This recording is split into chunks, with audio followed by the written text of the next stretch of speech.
진실탐사 엔터테이너 있는 대로 다 까 최경영의 이슈 오도독. 네, 안녕하십니까. 최경영의 이슈 오도독 시작하겠습니다. 저는 KBS 최경영 기자고요.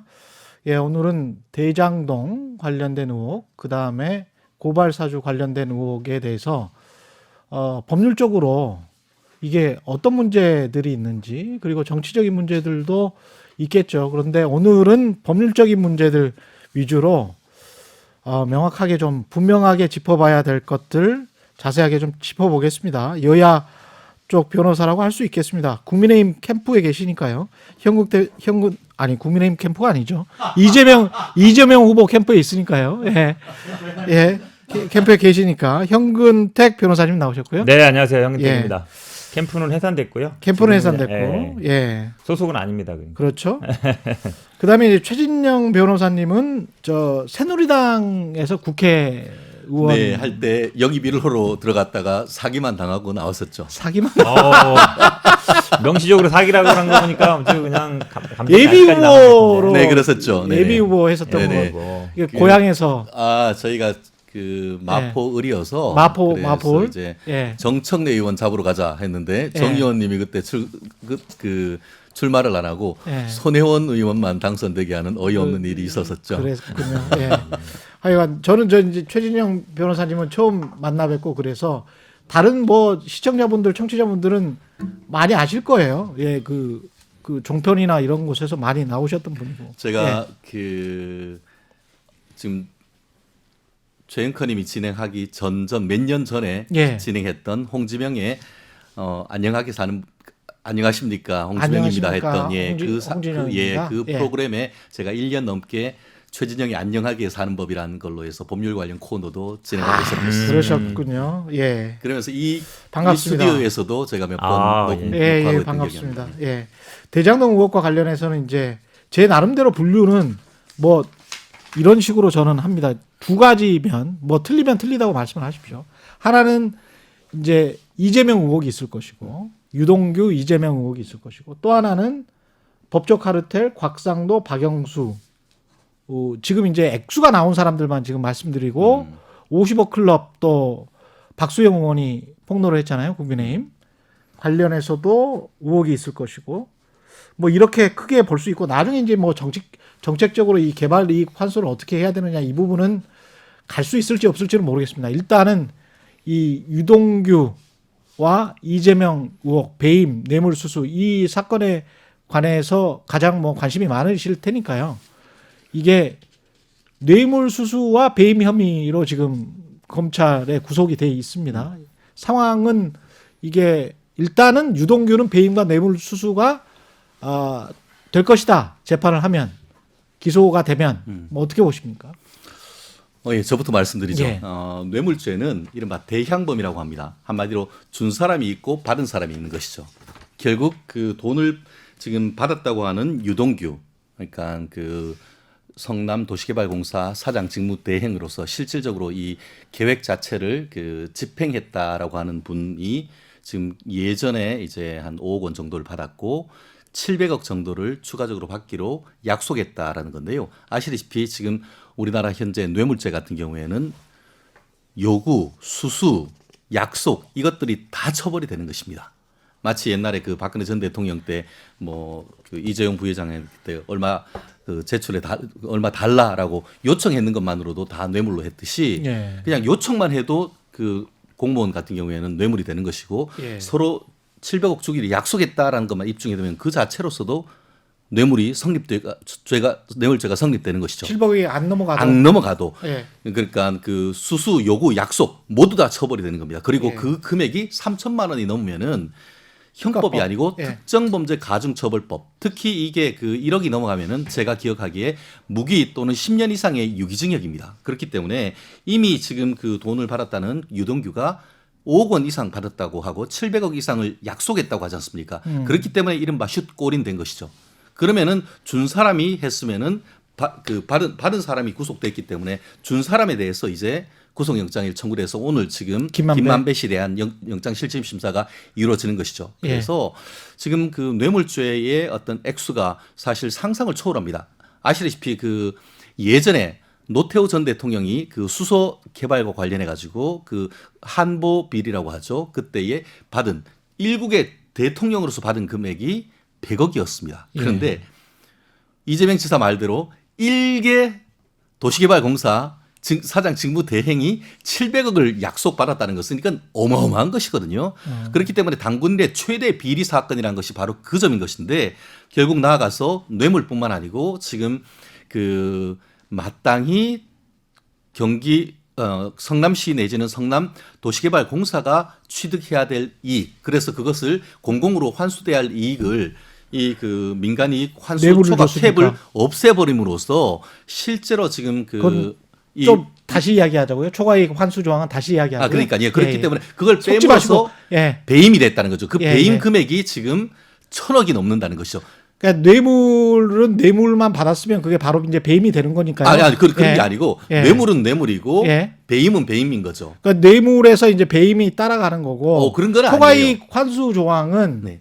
다시 한번 이야기를 하시죠. 그러니까 예. 배임은 말씀드렸듯이 그 초과이익 환수 조항을 빼므로써 예. 그게 있었으면은 뭐 예를 들어서 초과이익이 된다고 하면 그걸 반반으로 그 성남 도계공하고 나눈다든가 다른 데는 다 그렇게 하거든요. 예. 그런데 그거를 의도적으로 빼므로써 예. 도계공과 결국 공공으로 가야 될 돈을 지금 화천대유를 비롯한 데 이런 식으로 해서 몽땅 다 그냥 돈벼락을 받도록 알겠습니다. 그렇게 했는 게 배임이란 거죠. 알겠습니다. 그렇게 예. 해놓고 자기들 이익을 취하는 거에 대한 대가로서 예. 뇌물을 줬다 이런 구조인 거죠. 제가 말씀드렸던 거는 뇌물 수수도 배임 이렇게 연결되고 이 초과이익 환수 조항은 따로 배임된다 그 말씀인데 같은 말씀이에요. 네. 예. 그래서 제가 요거 지금 두 개를 다 말씀하셨기 때문에 예. 이게요. 그러니까 예. 뭐 말씀처럼 뭐 뇌물이라는 거는 약속만 해도 뇌물이 되는 건 맞습니다. 예. 근데 이제 실제 그 약속이라는 게 단순히 뭐 줄까 말까 이 정도는 안 되고요. 우리가 박근혜 대통령 같은 경우에도 SK가 그때 아마 몇백억 됐을 거예요. 뭐 주기로 했다. 거의 뭐 했는데도 이제 박근혜 전 대통령은 뇌물로 어쨌든 처벌을 받았는데 SK 같은 경우는 실제 안 줬다. 이래가지고 이제 불기소가 됐죠. 예, 불기소가 됐었죠. 예. 그러니까 사실은 그 약속의 부분은 주기로 했다. 준다. 이 정도 갖고는 안 되고요. 어느 정도 좀 구체적으로 들어가야 되는 거라서.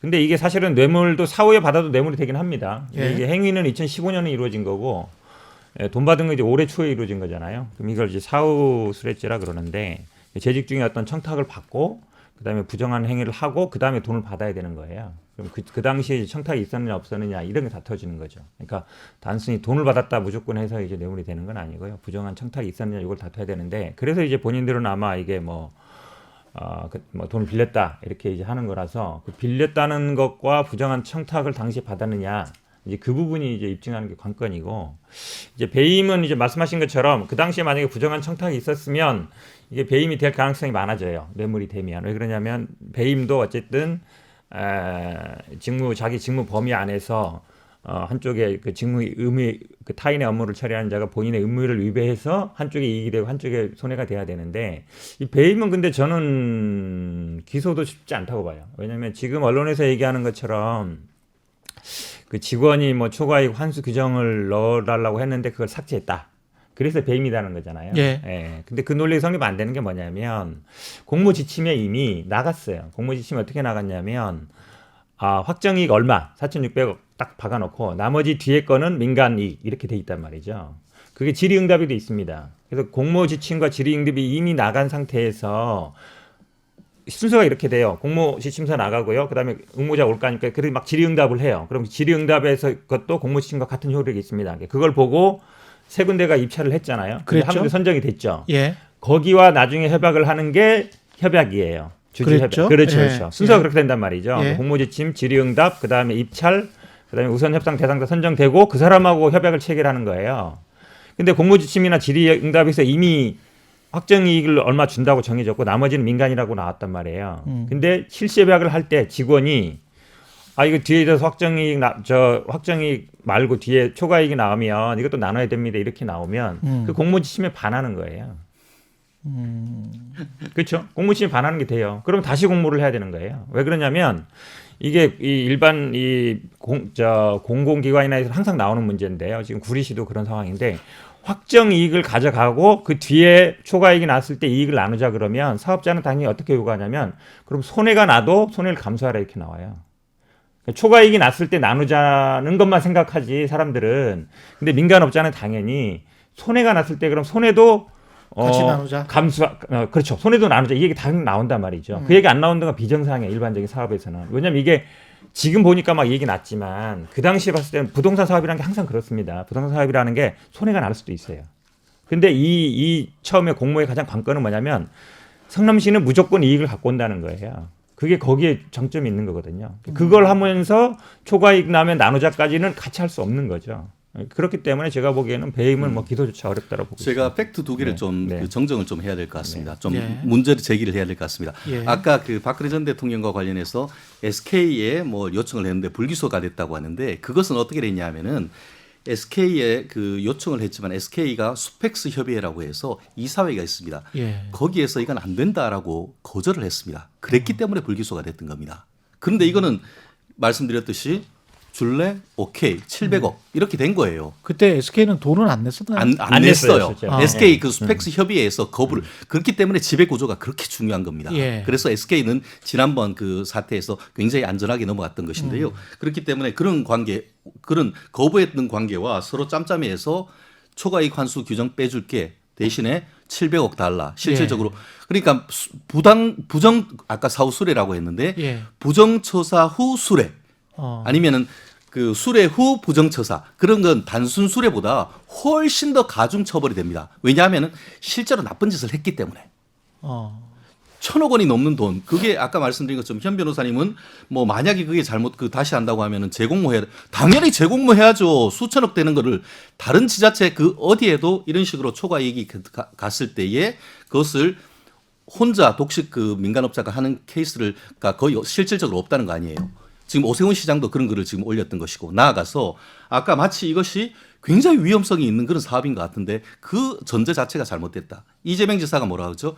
하이 리스크 하이 리턴이었다고 하는데 여기에서 하이 리스크는 돈벼락 받을 리스크밖에 없던 거예요. 무슨 말이냐? 여기가 제가 예전에 서판교에 살았습니다. 서판교에 있고 터널 딱 뚫으면 바로 남판교예요. 이게 대장지구가 남판교라고 유명했던 뜻인데 아시다시피 이 부분에 대해서 그 위험성이 없다는 것은 실제 지금 그 화천대유를 비롯해서 일부는 수의 계약을 했지만 나머지 땅에 대해서 민간에 그 공모를 했을 때 땅 사겠다고 제 기억에 한 150대 1이 넘었던 기억이 납니다. 그리고 그 하나 또 하나가 뭐냐면은 컨소시엄이 금융 컨소시엄이 돈을 빌려주면서 담보를 받지 않고 했어요. 그 담보를 받지 않고 했다는 것은 만약에 리스크가 많은데 담보 받지 않고 돈을 빌려주면 친구한테 돈 안 받고 담보 빌려줄 수 있죠. 10만 원. 근데 그거를 300억이라는 돈을 빌려줄 수 있습니까? 그렇게 하면 그 자체가 배임이에요. 그런데 그럼에도 불구하고 배임이 안 됐던 이유는 뭐냐면 그 사업 자체가 손해 볼 가능성은 거의 제로이고 실질적으로 이익 볼 가능성이 있었기 때문에 그랬던 것이고 실제로 그 금융기관 내에도 업무 보고에 보면은 이 사업은 실질적인 그 리스크가 없었다라고 해서 이 금융기관 내의 보고서도 있고 성남시 보고서도 있는 것으로 알고 있습니다. 그렇기 때문에 이 사업을 두고 리스크가 높았네 뭐네 하는 것은 어느 도단이고 그렇기 때문에 초과이익 환수제를 실무자가 넣자고 했던 것은 바로 그런 포인트인데 그럼에도 불구하고 그 보고서를 올리니까 7시간 만에 그거 빼라라는 지시를 이 유동규 지금 본부장이 했다라는 언론 보도를 나오는 것을 보면은 그런 배경에서 유동규 본부장이 구속영장 사실 늦게 나올 거라 생각했는데 생각보다 일찍 영장이 나왔지 않습니까? 예. 법원이 그렇게 영장을 빨리 그 발부한 배경도 그와 같은 것과 상당히 관련이 깊다고 저는 봅니다. 근데 말씀드리면요. 이거 시점과 관련해서는 사실은 뭐 저는 부동산 쭉 와치해온 나름 전문가인데 네네. 그 옆에 훨씬 좋은 땅 정자동 파크뷰도 미분양 됐었고요. 음. 대치동 타워팰리스도 미분양 됐었거든요. 그건 그러니까 시점의 문제죠. 그냥 시점의 문제이기 그렇기 때문에 때문에 2015년의 2015년의 시점이 그렇죠. 그렇죠. 그냥 그때부터 이제 2015년에 부동산이 이제 플러스로 돌아서는 시점이었죠 그때가. 아니 그 지금 미래에서 보면은 그렇게 볼 수 있는데 그게 이제 대치동 타워팰리스 같은 경우도 미분양 난 이유가 그때 시장의 참여자들은 아니 저거 사서 지금 5억짜리 그때 평당 1,000만 원 처음 찍은 거 아니에요? 최인크님 이렇게 여쭤볼게. 예. 그러고 나서 어떻게 됐죠? 예. 그거 수의 계약하고 했던 그 삼성 임원들 예. 배임 횡령으로 조사받았어요. 어. 그랬다고요. 어. 그랬단 말이에요. 제가 말씀드릴게요. 똑같은 거예요. 지금. 똑같은 거다. 똑같은 최진영께서는 거예요. 마치 이제 미래를 네. 다 예견하는 것 같은데 만약에 그랬으면 그 똑같은 당시에 거예요. 네. 생각해 보세요. 이게 아파트 부동산 가격이 2015년, 16년까지는 최저였습니다. 네. 17년 이후로 많이 올랐어요. 그거는 이제 데이터로 나오는 겁니다. 그러니까 마치 지금 와서 결과적으로 이렇게 얘기한다는 건 제가 말이 안 되는 것 같고요. 지금 구리시도 한강변 개발을 지금 대장동처럼 하고 있어요. 근데 거기에 구리시의 가장 큰 문제가 뭐냐? 이런 딜레마에 빠지는 거예요. 그러니까 사업자 측에서는 초과 이익이 났을 때 나누자 했을 때 사업자 측에서는 손실 나면 그럼 미분양이나 손실 나면 부담하라는 걸 요구하고 있어요. 대장동 모델을 삼고 싶은 거죠.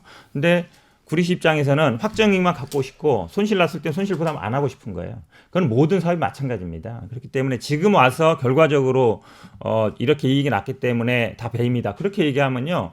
사실은 손해가 났을 때 기업이든 아니면 부동산 투자 사업이든 손해가 났을 때 손해 나면 다 배임이 돼야 돼요. 실제 그렇지 않습니다. 그러니까 지금 말씀처럼 다시 공모해야 된다는데 다시 공모하면 마찬가지예요. 확정 이익을 갖고 오는 게 중요한 겁니다. 성남시 입장에서는 확정 이익을 당시에 4,600억을 어쨌든 뭐 현금과 아니면 시설 부분으로 해서 받는 거 그걸 중요한 거거든요. 그러니까 확정이익 갖는 것과 초과이익이 났을 때 나눈 거를 둘 다 가져갈 수 있다.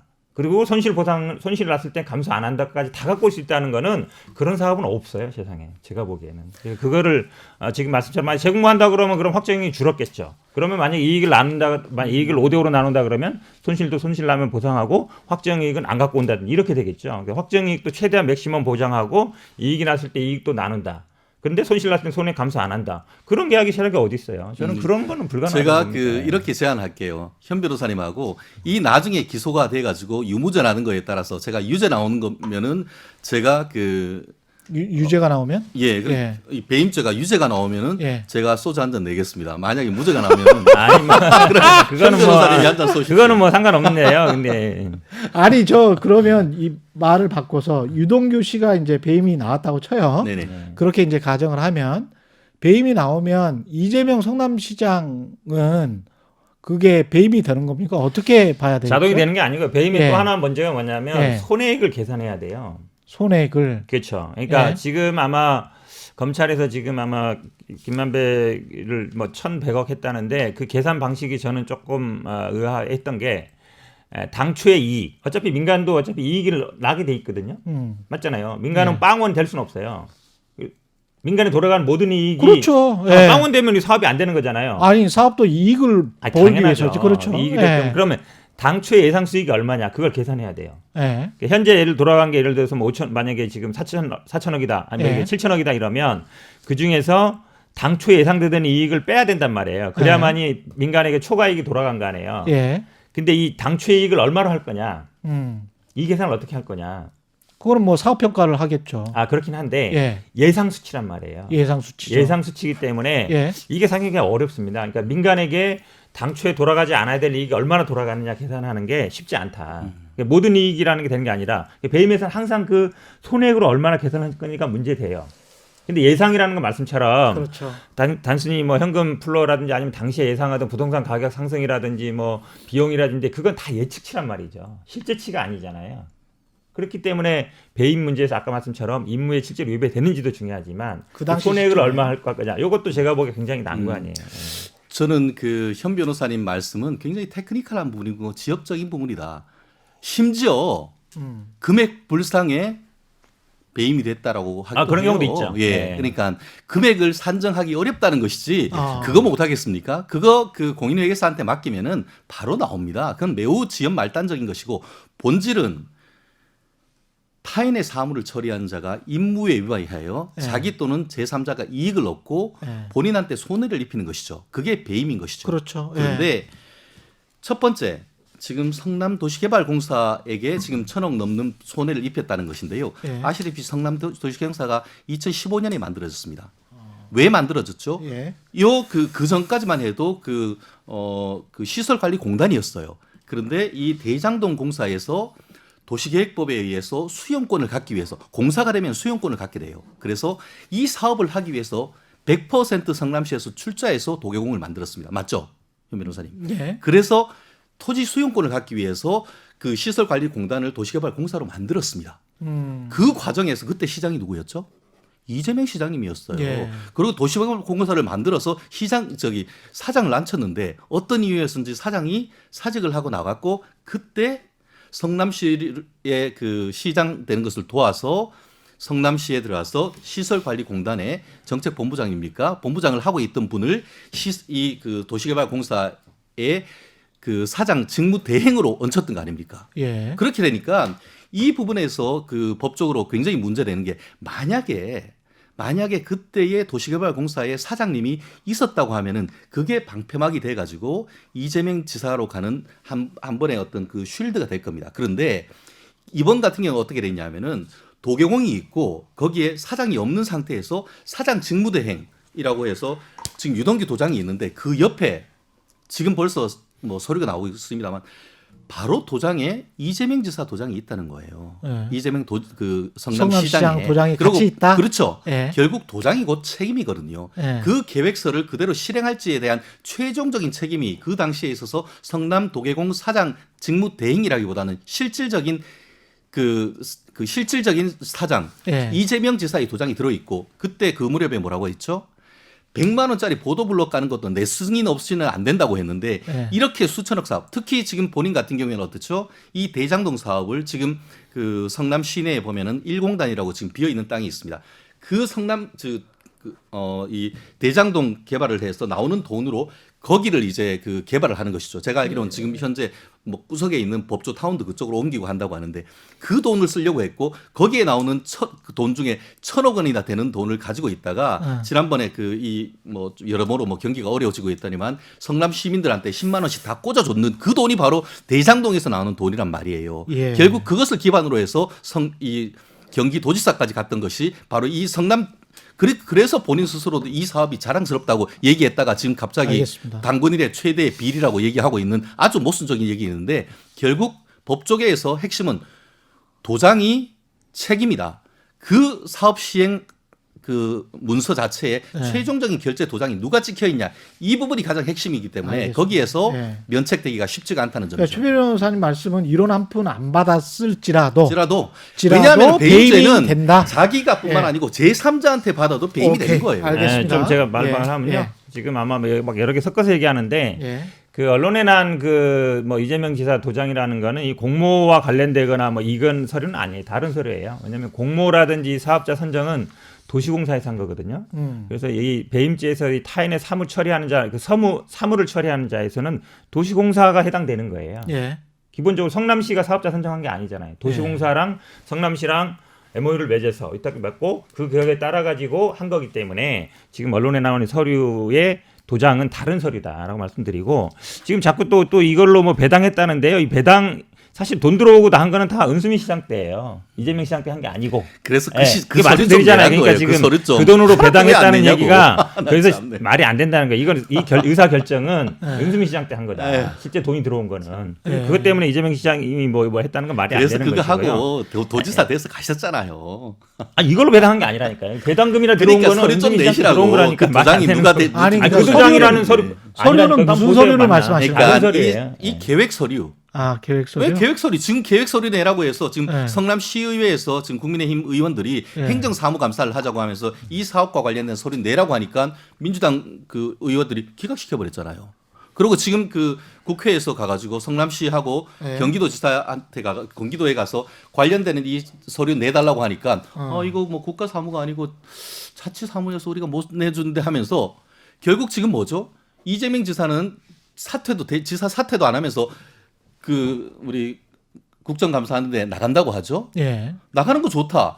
나도 재판에 나갈 수는 있어. 근데 왜 관련된 서류는 안 내죠? 서류 들고 가야죠. 그래서 미리 들고 가서 봐라 내가 이렇게 떳떳하게 했다라고 보여줘야죠. 예. 그렇게 하는 절차를 거쳐야 그런 서류 검증 절차를 거쳐야 정말 여기에 비리가 없는지 국민들은 알 수 있는 근거를 제공해야 되는 것이지 네, 알겠습니다. 서류는 단 하나도 지금 제대로 의미 있는 걸 제공하지 않고 나는 당당하게 나가가지고 국민들 앞에 뭐라 얘기한다는 말을 누가 믿느냐는 거예요. 제가 좀 반박을 할게요. 경기도에는요 대장동 관련된 서류가 없습니다. 그러니까. 그럼 경기도 가서 서류 달라는 것 자체가 모순이죠. 제가 그 말씀을 얘기 끝나면 하세요. 말씀하고 끝나면 내가 하세요. 할게요. 네, 오케이. 그리고 성남시에서는 자료를 제출하고 있어요.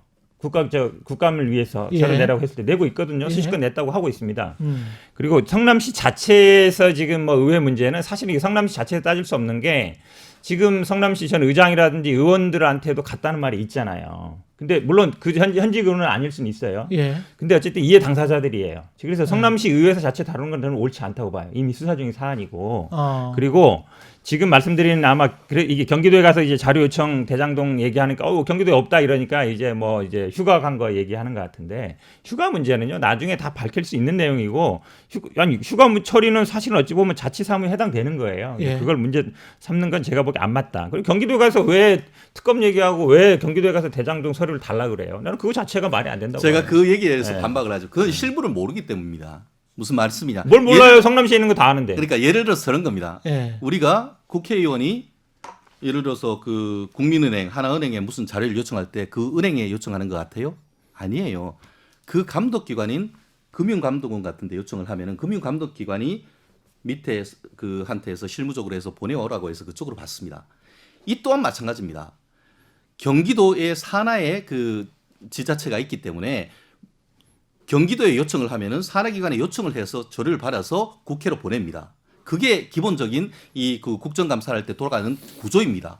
왜냐하면은 성남시가 자체적으로 다 돌아갑니까? 물론 대장동 해가지고 1,000억씩 나오니까 그걸로 상당수 돌아갔죠. 하지만 국가에서도 돈이 나오는 것이고 상급 자치단체인 그 경기도에서 돈이 다 나가는 겁니다. 그렇기 때문에 그런 부분에 대한 그 감사나 이런 부분이 있어서 국회가 경기도에 요청을 하면은 경기도는 협조 요청을 해서 각 지방자치단체부터 자료를 수집해서 국회로 보내는 겁니다. 아마 국회의원 하신 분들이라고 하면 이것을 알고 이런 부분에 대해서 지금 박수영 의원 같은 경우에도 본인 페이스북에 그러한 구조를 올린 겁니다. 그렇기 때문에 그 지금 그 성남 그 지금 이재명 지사가 지금 네. 왜 엉뚱한 데 가서 얘기를 하느냐라고 하는 것에 대한 반박이 바로 그러한 제도적인 장치 이른바 이재명 지사가 국회의원 영선이어서 그렇다는 비아냥이 나오는 게 바로 그 포인트인 거죠. 말이 안 되는 게요. 성남시에 직접 요청을 해서 성남시에 제출하고 있거든요. 그러니까 일반적으로 물론 뭐 국가 사무라든지 이런 거에 대해서는 기본적으로 뭐 지휘를 받을 수 있어요. 경기도가 뭐 상급이라고 볼 수 있는데 이거는 기본적으로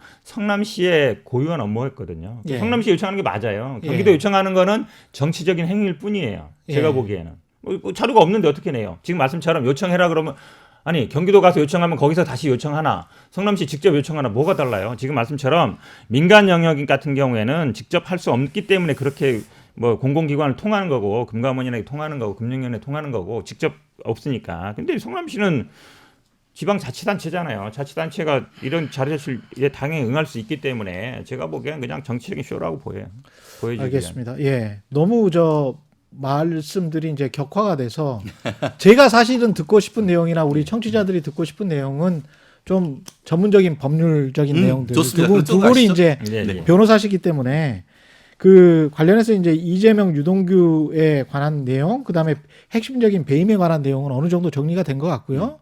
두 분이 찬반이 있는 것 같고 법적 카르텔과 관련해서는 어떻게 보시는지 궁금한데 1원 한 푼도 안 받은 사람이 배임도 될 수가 있는데 50억 원을 받은 사람은 처벌을 안 받을 수도 있을 것 같더라고요. 저도 이렇게 법률적인 지식이 조금 있는 상황에서는 이 처벌 안 받을 수도 있겠다. 이게 뭐냐면 예. 이제 50억도 지금 아마 김만배 그 영장은 뭐 언론의 보도에 의하면 이제 뇌물로 보고 있는데 뇌물이라는 게 뭔가 이제 직무 범위에 들어와야 되고 대가관계가 있어야 되잖아요. 예. 그러니까 뭐 검찰에서 지금 잡은 거는 그 곽상도 의원이 그 당시 이제 문화재 문제 해결. 왜냐면 이제 개발 사업을 하면 문화재나 아니면 희귀동물 뭐 이렇게 나왔을 때 항상 문제거든요. 그걸 이제 그러니까 페이스북에 올렸잖아요. 그걸 해결했다. 그러면 이제 그게 정당하게 해결했는지 아니면 문화재를 어떻게 했는지 이제 그 부분이 대가관계 입증이 돼야 되는데 그 당시 아마 뭐 자료 요청도 많이 했다고 하니까. 근데 이제 그걸 입증을 해야 되잖아요. 그렇죠. 네, 입증을 해야 되는데 사실 또 국회의원의 업무에 들어와요. 그런 그렇죠. 할 수 있잖아요. 네. 그러니까 부당하게 어떤 압력을 행사하든지 아니면 그걸 했어야 되는데 사실은 그 문화재라든지 아니면 그런 희귀 동물이 나오는 게 명확하지가 않아요.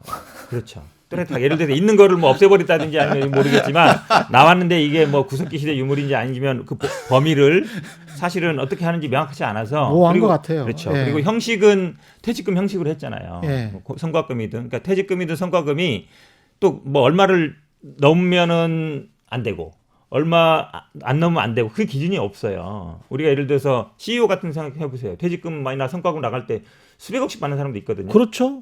예. 뭐 옵션으로 받는 사람도 있고 그렇기 때문에 사실은 이것도 모든 국민들이 보기에는 너무 많다, 부당하다, 대가관계 분명히 있을 거라 생각하지만 입증하는 게 만만치 않은 문제 맞아요. 예. 그 부분과 관련해서는 오늘 법원이 어떻게 판단하는지에 대해서 지금 나올 겁니다. 아시다시피 지금 김만배 씨에 대해서 오늘 영장 실질 심사가 있다 보니까 예. 그 중에 하나가 그 곽상도 의원 아들에 대한 50억인데요. 예. 말씀하신 것처럼 뇌물은 직무 관련성이 필요합니다. 핵심이 직무 관련성이죠. 예. 그런데 과연 이게 직무 관련성이 있을지에 대해서 만약에 그러니까 결국 과연 그 범죄에 대한 소명이 있다고 볼 것인지. 그러니까 다른 거는 직무 관련성 뭐 어떤 범죄에 대해서는 소명이 있고 증거인멸 또는 조주 우려가 있기 때문에 그 영장 발부한다라고 하면서도 어떠한 죄명에 대해서는 소명이 부족하고 이러면 그때부터는 이제 검찰에서 이제 불똥이 떨어지는 거죠. 그러니까 그 증거 관련성에서 더 봐야 되는데 저는 물론 곽상도 의원에 대해서도 저도 이제 페이스북에 바로 올렸습니다. 여야 불문하고 고위직의 직무 관련 이 뇌물 의혹이 있는 사람들은 철저하게 수사를 해야 된다라고 저도 여전히 생각을 하고 있고 그런 점에서 어쨌든 곽상도 의원이 스스로 이제 그 의원직 사퇴 선언을 했던 것에 대해서는 나름대로 정치적인 책임을 졌다. 이제는 법적 책임을 질지는 검찰이 그 해야 될 부분이라고 할 수 있으면 뭐 특검까지 가야 된다고 저는 보고요. 근데 오히려 그것보다 더 문제는 뭐냐면 권순일 전 대법관입니다. 잠깐만요. 권순일 대법관 거기도 50억이라는 얘기가 나오기 때문에 그런 아니, 것이죠. 그 50억의 클럽을 권순일뿐만이 아니고 지금 현재 사실은 더 구체적으로 나온 사람은 박영수예요. 박영수도 마찬가지입니다. 예, 권순일은 사실은 뭐가 안 나왔잖아요. 숫자가 안 나왔고 50억 클럽은 박수영 아니, 의원이 50억이 잠깐만요. 박영수 같은 경우는 분양 그 대행업체가 100억을 지금 받은 거 아닙니까? 네, 그러면 맞습니다. 그 숫자가 명확하게 나왔고 그게 회계 처리가 된 거니까 그거 가지고 먼저 이야기를 하시죠. 그러니까 박영수 특권 같은 경우는 그리고 이 사안 자체가 이상하게 돌아가고 있는 게 2011년부터 대장동 SPC 같은 경우는 박영수가 변호사를 하면서 이 사건만 빠져버렸단 말이죠. 부산저축은행 사건에서. 그리고 이상하게 윤석열 중수이과장이 수사를 그때 또 했단 말이죠.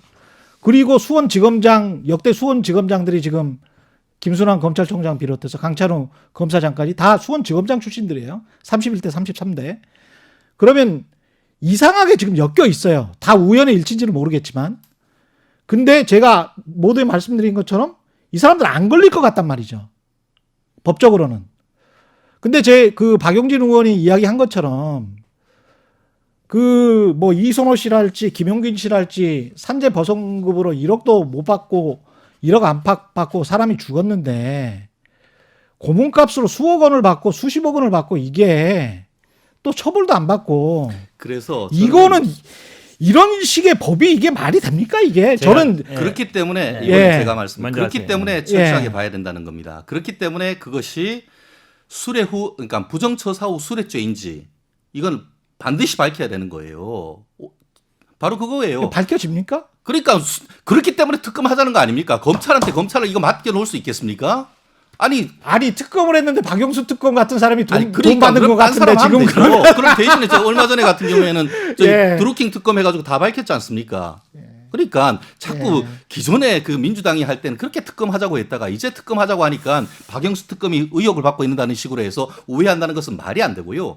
제가 왜 그러냐면은 그런 식으로 해서 현직에 있다가 나중에 와서 50억을 했다면 그 대가 관계를 밝혀야 되는 것이고 나아가서 아까 얘기한 것처럼 권순일 대법관도 현직에 있다가 나와서 50억 얘기가 있다고 하면은 그 또한 밝혀야 된다는 것이죠. 그렇기 때문에 이것은 밝혀야죠. 여야를 할 이유가 없는 거예요. 예. 여야를. 얘기할 필요 그렇기 없는 때문에 것- 예. 여야가 할 관계없이 중립적인 특검을 해서 한다고 하면은 지금 얘기하고 있는 국민들은 정말 지금 5만 원을 못 받아가지고 지금 5만 원, 50만 원을 못 받아서 그런데 50억이라는 것은 정말 상상을 초월하는 현금인 겁니다. 우리 손에 현금 50억 하려고 하면 실질적으로 100억을 훨씬 넘는 돈을 해야 세금 내고 50억이 되는 돈이에요. 그렇죠. 그렇기 때문에 이 부분에 있어서 저도 정말 얘기 좀 현직에서 하게요. 어떤 알겠습니다. 일이 있었는지는 네. 정말 철저하게 수사를 해야 된다고 예, 봅니다. 저도 뭐 철저히 수사하는 건 찬성하고요.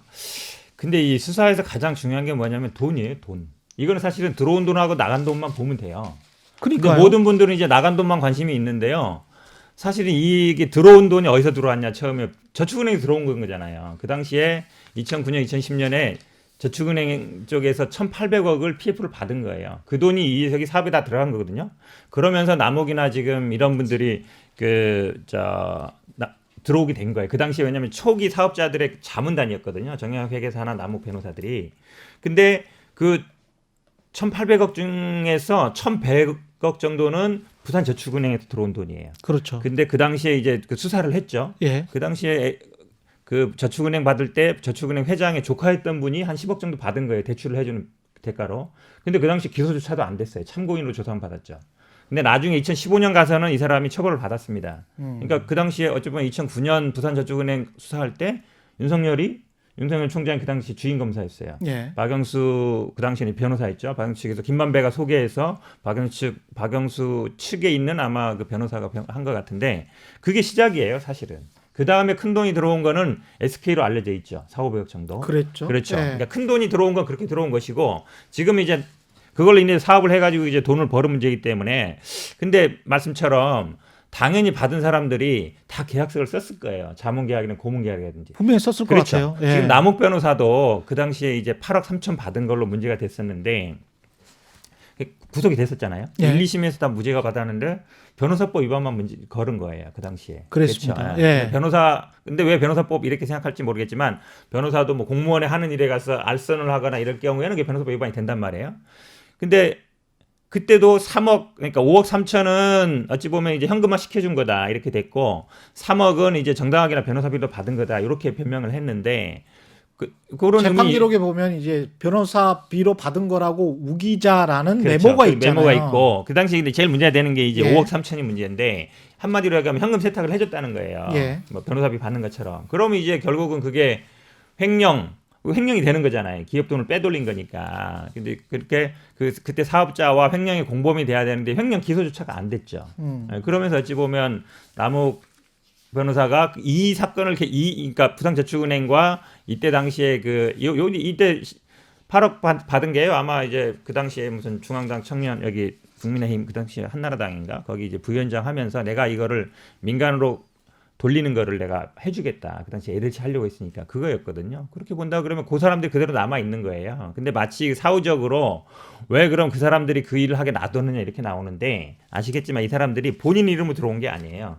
SK증권이라는 걸 수탁 계약을 해서 나왔고 그다음에 청와동 1, 2, 3, 4, 5는 사실은 대표이사가 다 다른 사람들이었어요. 그 전에 이한성 그렇죠. 이런 사람들이었거든요. 예. 서류상으로는 그러니까 이 사람들은 알 수가 없는 거예요. 마치 그 사람들이 다 살아 돌아왔는데 왜 그렇게 다 살아도게 놔뒀냐 이렇게 이제 와서 이제 사후적으로 책임 물을 수는 없다고 보고 있습니다. 근데 그 남욱 변호사 관련해 가지고 이거 그냥 그러면 이렇게 난 이런 식으로 그 정관들 아니 다른 변호사시들이니까 저는 다 변호사예요? 예 이게 법이 이런 식으로 작동하는 게 정말 국민들한테 맞나 저는 이렇게 정의로운가? 생각합니다. 저희가 예. 저희는 보통 변호사예요. 예. 정말 300만 원, 500만 원 받아가지고 예. 진짜 1년 동안 하면서 또 마이너스 났네 이런 사람들이란 맞습니다. 말이에요. 저도 그렇죠. 매일 적자 예. 보느라고 세금 그래서 내려면 이런 하거든요. 얘기를 보면서 예. 정말 멱살 잡고 싶은 마음이라는 얘기가 많이 합니다. 아니 다른 변호사들도 그러실 것 같아요. 그럼요. 예. 그게 보통 사람들의 생각입니다. 예. 이거는 상상조차 못한 일입니다. 저 같은 경우에는 물론 남욱 변호사 같은 경우는 제 대학교 후배고 학교 다닐 때부터 제가 잘 알고 그러다 그러시더라고요, 보니까 참. 예. 그렇죠. 학교 제 후배죠. 패친이기도 하고 그래서 예. 기자들한테 질문을 제가 많이 받는데요. 예. 들어오면은 빨리 연락 달라는 어이없는 부탁도 받곤 있습니다만 예. 정상이 아니에요. 정상이 아니에요. 예. 그리고 아까 자꾸 제가 권순일 얘기를 자꾸 하는데 1,500, 2,000 그게 50억 하니까 적은 것 같죠. 한 달 1,500, 2,000 버는 변호사 한번 손 들고 서초동 바닥에 가지고 한 달 1,500, 2,000 받는 사람 손 들어보라고 하세요. 수임료로도. 근데 자문료로 1,500 그거는 상상을 초월하는 금액입니다. 저희 50만 원, 100만 원 그 건 해가지고 지금 자문하는 하나 달라고 애를 쓰는데 한 것도 없다잖아요 본인이. 그런데 1,500 그거는 뭔가 있는 거예요. 그거는 네. 우리가 상식적으로 그걸 생각했을 때는 그렇지 않고서야 그거는 해석이 불가능한 거예요. 그러면서 하는 권순일만 1,500을 받았을까요? 아니면 다른 검사장급들은 얼마를 받았을까요? 저는 사실 몰랐겠죠, 뭐. 아까 얘기 나오는 분들 뭐 제 고등학교 선배시기도 하고 예. 뭐 강모 검사장님 같은 경우는 저도 아주 친한 선배시기도 하고 바로 옆에 계시는데 그분도 본인 그 주장에 따르면은 그 고문료가 몇백 정도밖에 안 된대요. 예. 그런데 유독 어떻게 된 심판인지 네. 권순일 대법관님께서는 변호사 개업도 안 하고 출근도 한 번도 안 하고 한 일도 없으면서 1,500만 원, 처음에는 2,000만 원. 근데 네. 아마 2,000만 원은 별도의 월급까지 하면 아마 그렇게 되지 않을까 하는 그런 생각이 좀 미루어 짐작하고 하는데요. 그렇기 때문에 네. 그 경위에 대해서는 이건 반드시 수사가 있어야 되고 지금 제가 알기로는 그 전국 법관회의 내에서도 이 부분에 대해서 지금 논의를 하고 있는데 논의할 게 아니고 지금 당장 성명 발표해야 되는 거죠. 그래야 법원이 사는 겁니다. 알겠습니다. 요 좀 시간이 이제 40분 경과를 해서 최진용 변호사님은 또 꼭 지금 1시간만 하셔야 되는 그런 예. 입장이기 제가 때문에 이렇게 말씀을 드렸는데 예. 제가 가는 재판부의 예. 재판장님이 전국 법관회의 의장이십니다. 20분 정도 남았는데 20분은 말씀드린 대로 이제 고발 사주와 관련돼서 좀 이야기를 풀어보죠. 고발 사주와 관련해서는 지금 손준성 보냄의 손준성은 디지털 포렌식 결과 그건 뭐 손준성 보냄이 맞다. 예? 그 디지털 포렌식은 거짓이 없다. 이런 이야기고 검사 3명이 더 관여된 것 같다. 최근 국감에서 나온 거는 부산지검에 있는 검사들이 관여된 게 아니냐. 요렇게까지 나왔고요. 그 부산지검에 당시 또 윤석열 총장의 최측근이었던 한동훈 검사장이 있었기 때문에 지금 관심이 점점 그쪽으로 모아지고 있고 김웅과 조성훈의 통화 녹취록에서는 의심스러운 부분이 상당히 많이 나오기는 했습니다. 검찰이 뭔가 헐리우드 액션을 하면서 이걸 주고 고발 사주를 시킨 게 아니냐라고 의심될 만한 대목들이 나왔고 녹취록은 뭐 전체가 다 공개되면 더 진실이 분명해질 것 같고요. 지금 상황은 어떻게 보시고 이게 마치 유동규와 이재명처럼 직권남용으로 걸려 있는 거잖아요. 공수처에. 이거는 이제 피의자로 또 윤석열이라는 이름이 지금 찍혀 있는 거기 때문에 어떻게 보고 계시는지. 이게 법적으로는 참 쉽지 않아요. 예. 왜냐하면 이제 제일 뭐 논란이 많은 건 이제 직권남용이고 그다음에 뭐 개인정보보호법 그 판결문 그다음에 뭐 선거 관여했냐 공무원이 그래서 공직선거법인데 셋 다 쉽지 않아요. 제일 관건이 직권남용인데 직권남용은 형식적으로 직무 범위 안에 들어와야 돼요. 예. 한마디로 얘기하면. 근데 고발장을 작성하는 게 검사의 임무는 아니에요. 아니겠죠. 아니잖아요. 완전히 기본적으로 검사라는 이탈이죠. 건 수사하는 사람이잖아요. 예. 그러니까 수사와 관련해서도 이렇게 불기소해, 기소해 이렇게 했을 때는 직권남용 문제가 되는데 예. 너 이거 고발장 작성해. 이거 검사 일이 아니란 말이에요. 무슨 말인지 그렇구나. 알겠죠. 예. 그러면 이제 직권남용이 누가 하든 예를 들어서 윤석열 총장이 손준성 검사한테 고발장 작성해 해도 그건 검사 일이 아니기 때문에 직권남용이 내 업무지시를 한 적도 없다. 아니 설령했다 해도 예. 설령했다 해도 예. 직권남용이 안 될 가능성이 있어요. 현재 판례 입장에서 보면 그러네요. 본인의 예. 업무에 들어와야 된단 말이에요. 예. 그러니까 안 들어온단 말이에요. 누가 했든지. 그러니까 예.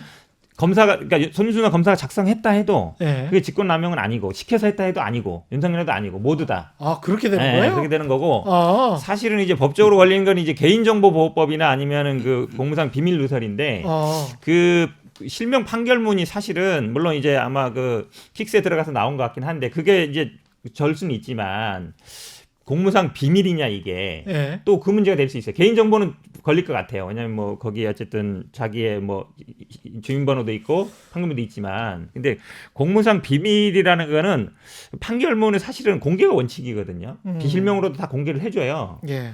그래서 판결문 공개 자체가 또 공무상 비밀에 해당 안 될 수 있고 예. 그다음에 이 사람들이 공무원은 맞는데 예. 고발장 작성해서 고발하는 게 선거에 관여하는 건 아니잖아요. 그렇잖아요. 그렇죠. 물론 이제 선거에 의도는 있다고 봐요. 왜냐하면 총선 직전이고 예. 이걸 해서 국민의힘이 줬으니까 국민의힘이 이렇게 고발하는 형식이 되긴 했지만 예. 선거라는 건 보통 누구를 떨어뜨리거나 당선시키게 하는 거기 때문에 이 고발로 누구를 떨어뜨리게 하려고 한 거 아니거든요. 당선시키려고 한 게 아니고 냉정히 따져보면 그걸로 별로 법률적으로는 법적으로는 별로 그렇게 없어요. 손준성이건 김웅이건 아무런 네, 마찬가지. 그래서 김기현 원내대표가 그런 이야기를 한 겁니까? 법률적으로는 아니 의미가 모르죠. 없다? 모르긴 한데 어쨌든 이제 현행법적으로는 걸릴 게 네. 별로 없어요. 정치적 논란이 당연히 되겠죠. 정치적으로는 네. 큰 논란이지만 네. 그러면 왜 공수처장은 헌정질서의 중대한 사건이라고 한 거죠? 아니 그 수사를 해야 되겠죠. 다른 걸 이제 밝혀야 되는 건데. 예. 근데 이제 예. 만약에 뭐 지금 한번 그분 다 알겠죠. 모르겠어요. 예. 법률 전문가들이니까. 예. 근데 이게 정치적인 논란도 될 수 있고 문제 될 수 있는 부분들이라서 근데 모르겠어요. 어떤 죄로 할지 모르겠지만 예. 제가 봤을 때는 이게 다 만만치 않은 법적으로. 아 정말 예. 현근택 변호사님 존경합니다. 왜? 탁월한 법조인이십니다. 왜 그러세요? 아, 그거 다 알고 있잖아요. 모르는 사람 있어요. 예. 예, 그렇습니다. 그래서 예. 제가 그 시작할 때 예. 앞에 대장동 사건은 참 큰 문제지만 지금 이게 고발 사주에 그게 무슨 문제가 됩니까?라고 제가 법률적으로. 처음에 법률적으로 그게 바로 그 문제인 거거든요. 그리고 그러네. 고발 플러스 사주잖아요. 예. 고발을 했는 건 맞지만 고발은 했는 거는 누가 했느냐를 두고 지금 검사가 누가 했네 얘기하는데 핵심은 지금 정치적 쟁점은 사주에 있지 않습니까? 누가 사주했다는 거죠? 윤석열 전 총장이 고발하라고 사주했다는 건데 그 사주 의혹 중에 뭐 하나 나온 게 있습니까? 그것 관련해 가지고 좀 전에 그 최경영 앵커님은 그 거기에서 윤석열 이름이 뭐 나왔다 이런 얘기를 하는데 그거 관련해서 팩트를 제가 좀 말씀드리고 싶은데요. 윤석열 이름이 나왔다는 이야기 안 했어요? 아까 좀 언뜻 그런 얘기 아니야 그런 이야기 안 아니었습니까? 했어요. 예. 왜 그런 말씀하냐면은 예. 그 지난번에 그 검찰에서 수사 결과를 발표하면서 그거를 이제 공수처를 보내면서 예. 손준성 검사가의 관여 사실이 확인됐다는 취지로 해서 하면서 보냈어요. 그런데 예. 그러면서 그 기자들이 물었어요.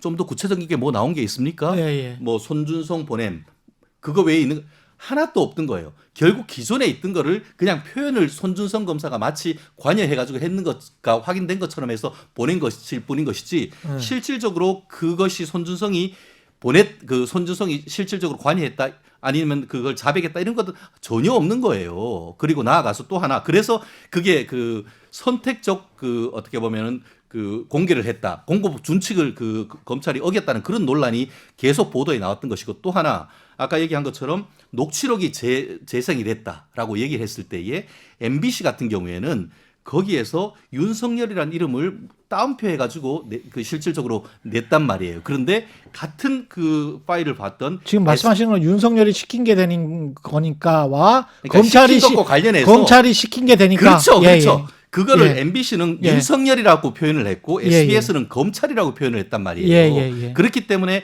그것도 지금 저는 안 들어봐서 모르긴 합니다. 그렇지만 예, 예. 만약에 SBS를 비롯해서 다른 그 언론이 거기에 정말 윤석열이라는 이름이 나왔으면은 예. 그걸 윤석열이라는 그 보도를 안 했겠습니까? 예. 그렇다는 점에서 예. 만약에 거기에 윤석열이라는 이름이 있었다고 하면은 그러면은 뭐 윤석열 총장에 대한 사주 의혹으로 한 발쯤 나갈 수가 있겠지만 예. 거기에 윤석열이라는 이름이 없음에도 불구하고 MBC가 의도적으로 거기에 윤석열이라는 이름을 넣었다고 하면 그거는 MBC가 책임져야 될 겁니다. 알겠습니다. 근데 근데 제가 좀 예. 상식적으로 좀 납득이 안 가는 거는 공무원의 정치적 중립성은 헌법에 규정이 돼 있고 네. 그 헌정질서의 중대한 사건이라고 하는 거는 이게 이제 김진우 공수처장은 이제 헌법재판소 출신이니까 네. 그렇죠. 그런 측면에서 봤을 때는 아니 검사가 가령 이제 기자가 우리 같은 KBS 기자 공영방송의 기자도 근데 이제 회사잖아요 솔직히 말해서는 뭐 막 이렇게 썼어요 어떤 사건에 관해서 막 써가지고 어떤 특정 정당에 줬어요 야 이렇게 해서 고발을 하면 선거 때 당신들한테 유리할 거야 또는 어떻게 될 거야 그 기자 아마 파면될걸요? 그렇죠. 당연하죠. 결국 예. 맞습니다. 그 말씀 맞습니다. 그렇기 때문에 예. 만약에 앞에 한다고 하면 말씀하셨을 탄핵하면 때. 되는 거예요. 예. 예. 제가 조금 이거는 말씀드리면 공수처장은 수사를 하는 거예요. 예. 탄핵하면 되는 거예요. 그 행정적으로 징계하면 되는 거예요. 검사를 왜 탄핵하는 그러냐면 거죠. 예. 이게 단순히 이제 뭐 아까 법적 문제는 어렵다 해서 이게 문제가 없다는 건 아니고요. 예. 아시겠지만 실제로 이제 어쨌든 4월 8일 고발장은 실제 고발이 이루어졌잖아요. 예. 이루어졌고 이제 4월 3일 고발장이 문제되는데 그 당시에 4월 3일에 어쨌든 피해자는 윤석열, 그다음 윤석열의 부인, 그다음 한동훈 이렇게 돼 있잖아요. 이게 무슨 내용인지 아시잖아요. 3월 말인가 4월 초에 이제 MBC가 그 채널에 보도했고 그러면서 그 채널에도 보면 윤석열 총장과 한동훈 사이에 수많은 통화가 이루어지고 그다음에 한동훈과 이 손준성 검사가 들어있는 그 텔방인가요? 뭐 톡방에서도 수많은 대화가 이루어졌단 말이죠. 그러면서 4월 3일 나온 거거든요. 그러니까 MBC 보도 이후에 서로 수많은 의견이 교화지고 피해자로 윤석열과 부인과 한동훈을 피해자로 해서 고발장 작성된 거기 때문에 이게 만약에 윤석열 총장이 관여된 게 나오면 굉장히 크죠. 말씀처럼 정치에 관여한 게 되잖아요, 바로. 그렇죠. 정치에 관여한 게 되기 때문에 예. 형사처벌 문제는 뭐 어릴지는 모르겠지만 팩트를 밝힐 필요가 있죠. 그리고 대선 후보기 때문에. 그리고 검찰총장이었고 어찌 보면 저는 이미 이때부터 거의 국민의힘에 온 게 아닌가. 고발장 따라서 마음은. 그런 생각이 들어요. 결국은 왔잖아요. 지금 와서 대선 후보가 뛰고 있기 때문에. 그러니까 공수처가 직권남용으로 누군가를 기소를 이제 누군가라는 거는 특정 검사를 기소를 한다고 하더라도 그게 윤석열까지 미치는 법률적인 파장은 없을 것이지만 정치적인 파장은 클 수 있다. 뭐 이런 말씀이시죠. 사실은 일반적으로는 검찰에서는 기소해요. 근데 지금 법원에서는 이 직권남용을 좀 좁게 보고 있거든요. 근데 사실은 그 형식적 권한에 들어와야 되느냐 안 들어와야 되느냐에 논란이 많은 부분이에요. 그걸로 어찌 보면 그 논리로 해서 법원이 직권남용 범위를 줄이고 있는데 아까 말씀처럼 그러면 이제 자기 범위 그러니까 검사는 수사와 관련된 거 아니면 직권남용 하나도 안 된다는 뜻이거든요. 맞잖아요. 예. 그리고 그런 문제가 있어서 이거는 이제 항상 대법원과 지금 법원과 검찰 사이에 다툼이 있는 거라 뭐 지금 법원의 입장을 보고 검찰이 뭐 기소 안 한다, 공수처 기소 안 한다. 제가 보기에 그건 아니에요. 참 이게 법률과 정치와 또 우리 개인의 상식은 좀 약간씩 다른 측면이 있네요. 이게 이렇습니다. 그 사실 직권남용을 강하게 하면은 공무원들이 일 안 하겠어요? 일 하겠어요? 그러네요. 그렇기 때문에 대한민국 정부가 설립된 이후에 직권남용 유죄가 별로 없었습니다. 그러다가 이른바 국정농단 사건이 있으면서 검찰 그리고 특검이 주구장창 박근혜 정부 관련된 사람들을 직권남용으로 다 잡아넣은 거예요. 그래서 그 부분에 대해서 1심, 2심에 대해서 승복했는 사람들은 다 유죄 확정된 반면에 대법원까지 막 계속 끌고 갔던 분들은 대법원에서는 이게 정권이 바뀐 다음에 그 다음에 또 이번 정권 관련된 사람들이 기소되고 하면서 그 기존에 그 박근혜 정권에 대해서 유죄 판결했던 부분을 점점 축소해 왔어요. 좀 전에 현근택 변호사님이 얘기 그랬죠. 직무 범위를 굉장히 좁혀왔다고 했잖아요. 그렇게 해가지고 최근에는 용두사미가 된 거예요. 실제로 그 2016년, 17년, 18년 정도까지만 해도 하급심에서는 거의 다 검찰이 기소하면은 다 유죄였어요. 근데 2019년, 20년, 21년 오면서는 웬만한 거는 다 무죄 나오는 케이스가 상당히 많아지는 거예요. 이것도 그러다 보니까 최근에 진행되면서 네, 이런 문제가 또 생기는 거예요. 마치 조국 박형철 사건이 윤석열을 구할 수 있다는 뭐 이런 맞습니다. 비슷하네요. 그러니까 이재명 그 공선법 위반 사건이 그 오세훈 시장을 구했다는 얘기듯이 그런 비슷한 얘기인 겁니다. 아니, 오세훈 사건은 난 진짜 이해가 안 가는 게요. 실제 검찰은 거기에 갔을 가능성이 있다고. 아니 검찰이 무슨 저 추측 보도하는 데가 아니잖아요. 검찰이 판단을 해줘야 돼요. 갔다 안 갔다. 근데 갔을 것 같다. 그렇긴 한데 토론회에서 의심의 여지가 없을 정도로 합리적 의심을 배제할 만큼 증거가 부족하다는 거예요. 이재명 지사의 강제 입원 문제는 사실은 그 전에 많이 논란이 됐던 거잖아요. 논란이 됐고 토론회에서 난 뭐 그런 적 없다 얘기한 건데 사실은 이번에 이 대장동 갔는지 안 갔는지 부분은 얼마나 논란이 됐어요. 이번에 처음 논란이 된 거잖아요. 근데 검찰이 뭐 간 것 같긴 한데 그게 뭐 토론회에서 얘기한 거니까 뭐 중요한 거 별로 그렇게 핵심적인 게 아니다로 얘기하는 건 제가 보기에 검찰이 너무 정치권 눈치 보는 게 아닌가 생각해요. 간 거 같다가 뭐예요? 간 거 같다. 갔으면 갔고 안 갔으면 안 갔다니. 두 분 통해서 우리 시청자들은 법률적으로는 두 사건, 고발사주 의혹과 대장동 의혹에 관해서 이제 조금은 정리가 됐다. 어디 가서 아는 척은 할 수 있다. 법률적으로 뭐 이 정도까지만 하겠습니다. 너무 감사합니다. 네, 고맙습니다. 현근택 최진영 변호사였습니다. 최경련 이슈 도독 단단한 껍질에 쌓여 있는 궁금한 이슈를 들고 다음 시간에 다시 돌아오겠습니다. 고맙습니다.